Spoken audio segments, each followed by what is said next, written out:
tayo. Kuha tayo ng tips 3, motorcycle engine maintenance. Yon. Okay, so paano ba natin ito i-maintain? Unahan natin, sir, sa valve clearance. Ito po matatagpuan to, sir, sa cylinder head ng motorsiklo.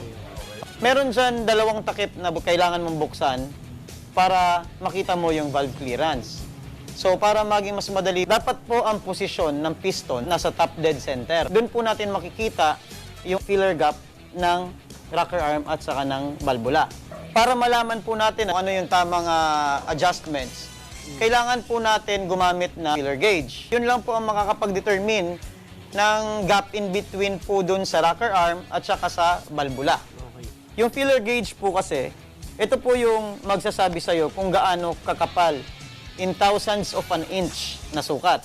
Kaya po lahat po ng mekaniko nyo, kung kumari po magpapagawa po kayo, kapag po nakitaan nyo na may filler gauge ito, ibig sabihin, yung maintenance na ginagawa niya sa motorsiklo mo sa pagtingin ng tappet clearance ay tama. Kasi po ibinabalik niya po ito sa tamang sukat.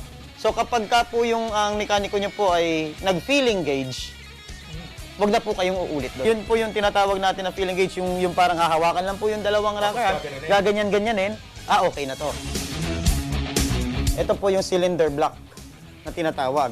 Ano po tayo makikita nakaharang na bilog, yan po yung piston. Ang pag-measure po nito, dapat hindi po ito lumulusot o hindi masyadong madulas sa cylinder block.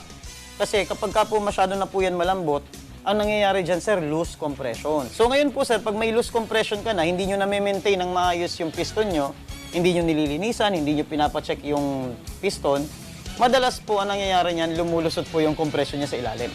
Ang isa sa mga mapapansin nyo, pag nagpapacheck up po kayo, madalas ito, nilalagay lang po yung piston sa pinakaibabaw.